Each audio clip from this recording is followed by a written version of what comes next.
नमस्कार दोस्तों, मैं हूं रंजीत चौहान। इस समय चुनावी माहौल है, आप जानते हैं चुनाव का माहौल चल रहा है। इस समय हम बिहार में, हमारी पूरी टीम बिहार में है।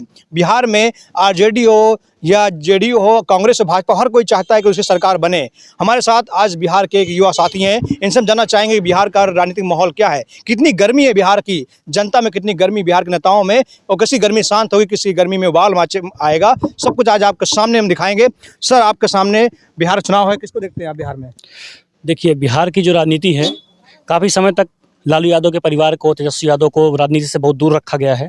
वो सत्ता में बनने का प्रयास तो कर रहे हैं, लेकिन सफलता पा नहीं रहे हैं और भरपूर कोशिश कर रहे हैं। अब की बार कोई भी कसर नहीं छोड़ रहे हैं। ज़मीनी स्तर पर सर्वे कर रहे हैं, रैलियां कर रहे हैं कि अब की बार किसी भी तरीके से बीजेपी को डोमिनेट कर पाएँ वो। अच्छा, भाजपा बड़े बड़े वादे करती है और कहा जाता है कि भाजपा ने हरियाणा में भी वादा किया, महाराष्ट्र में वादा किया कि 500 रुपये में गैस देंगे, लेकिन चुनाव जीतने के बाद वो वादे से जो है पलट जाते हैं। और बिहार में भी वो वादे कर रहे हैं। क्या ऐसा बिहार में भी होने वाला कि बिहार में वादा तो करेंगे, चुनाव सरकार बनाएंगे, फिर जनता को लॉलीपॉप दे देंगे?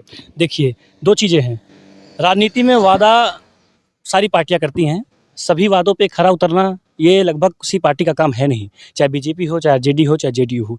लेकिन हाँ, ये है, अभी चुनाव के पहले भी 2 महीने 2.5 महीने चुनाव बचा हुआ है, लेकिन जो जेडीयू है, बीजेपी गठबंधन है, वो जो भी लाभ का वादा किया है अभी से देना स्टार्ट कर दिया है। वो चुनाव के बाद के लिए उसको रखा नहीं है, अभी से दे रही है। चाहे वो पेंशन, वृद्धा पेंशन बढ़ाने की बात हो जाए, चाहे वो शिक्षकों के मानदेय बढ़ाने की बात हो, अभी से देना स्टार्ट कर दी है। तो लोग इस बात से खुश हैं कि वो चुनाव तक का इंतजार नहीं कर रहे हैं सरकार बनने का, और अभी से उनको लोग ये कह रहे हैं कि जैसे भाजपा ने अन्य राज्यों में चुनावी गड़बड़ी की, चुनावी घोटाला किया, बिहार में भी आशंका है। तो क्या आप मानते हैं कि बीजेपी जो है चुनावी घोटाला करती है, चुनावी हेरफेर करती है, ईवीएम हैकिंग करती है?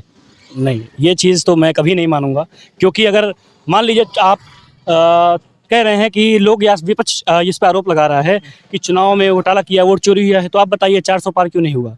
दूसरा, आप बताइए, इनका सरकार हरियाणा में बीजेपी बनी तो जम्मू में कैसे सरकार बन गया कांग्रेस का, तेलंगाना में कैसे बन गया, पश्चिम बंगाल में कैसे 2 बार 3 बार सरकार बन रहा है टीएमसी का।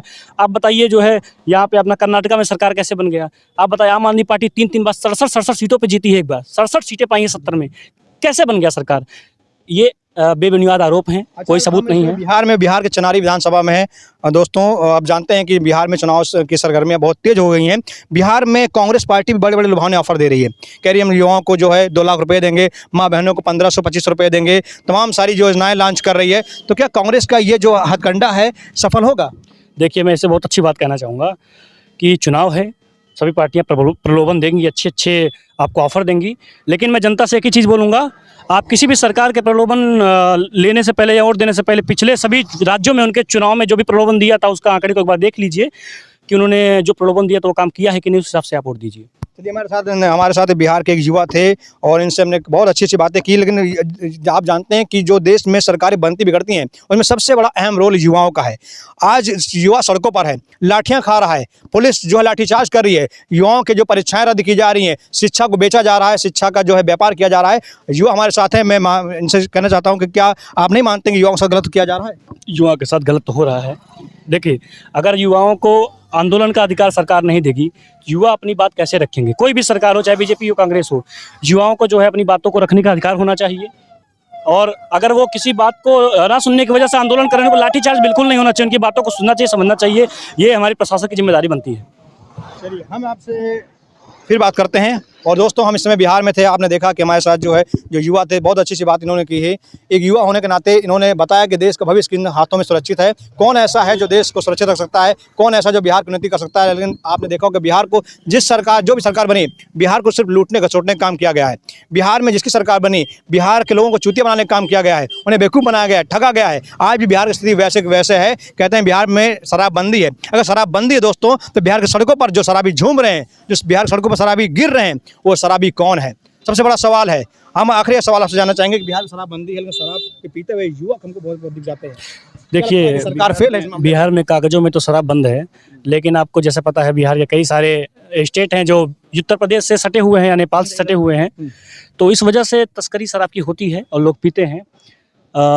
इस पे तो रोक लगाना बहुत, क्योंकि पुलिस भी रिश्वत लेती है और काफ़ी चीज़ों को जो अवैध है उसको अवैध है उसको अंदर आने देती है, तो इस चीज़ पे रोक लगाना बहुत मुश्किल है। पुलिस का फेलियर है, सिस्टम का फेलियर है? बिल्कुल, मैं इस चीज़ पे मैं आपके साथ एग्री हूँ।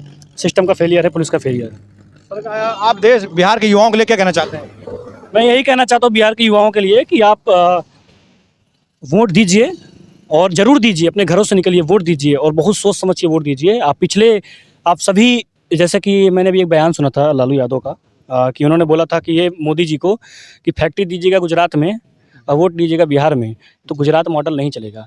तो आप थोड़ा सा जो ये बयानबाजी है इस पे ना देख के, आप देखिए गुजरात को तो फैक्ट्री दिया है मोदी जी ने, गुजरात मॉडल बना दिया, गुजरात को क्या। तो अगर गुजरात मॉडल मोदी बिहार को बनाना चाहते हैं तो आप वो चीज़ सोच के वोट दीजिएगा। गुजरात मॉडल बहुत अच्छा है। अजय भाई साहब, आपने गुजरात मॉडल की बात की है, बिहार में भी तो एनडीए की सरकार है, क्यों नहीं गुजरात मॉडल बिहार में बन गया अब तक? एनडीए की सरकार है ना, आपने वही बात अभी कर दी ना आपने।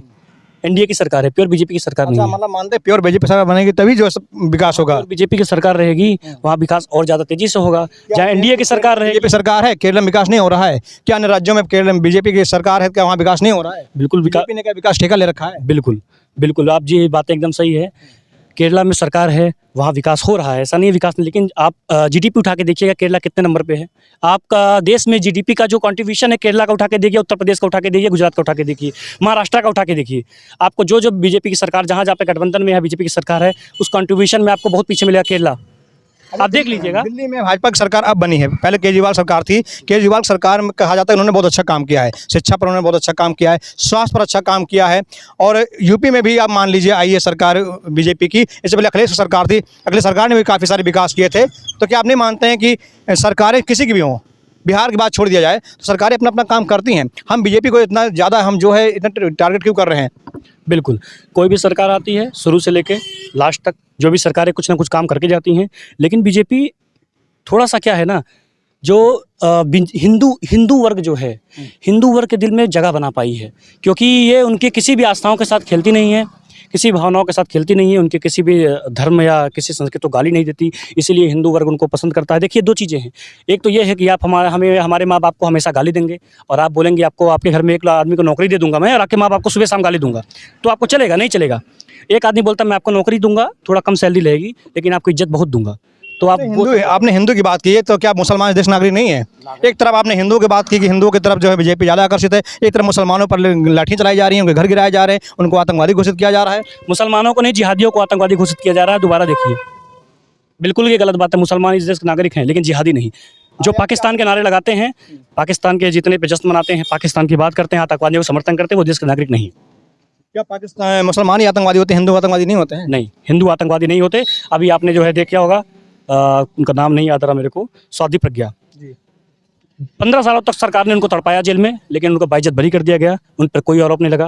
हिंदू आतंकवादी नहीं होता, ये सिद्ध हो चुका है। बहुत बहुत धन्यवाद आपका आकाश जी, हमारे साथ से आकाश जी, और इन्होंने बहुत अच्छी बात कही है कि जो है देश में विकास तभी होगा जब हम एक अच्छी सरकार चुनेंगे, एक अच्छी सरकार बनाएंगे। सरकार ऐसी बनाइए जो आपके रोटी कपड़ा मकान की व्यवस्था कर सके, आपके रोजगार की व्यवस्था कर सके, आपके लिए शिक्षा की व्यवस्था कर सके। ऐसी सरकार मत बनाइए जो आपके लिए दारू मुर्गे का जुगाड़ कर सके। धन्यवाद। जय हिंद, जय भारत।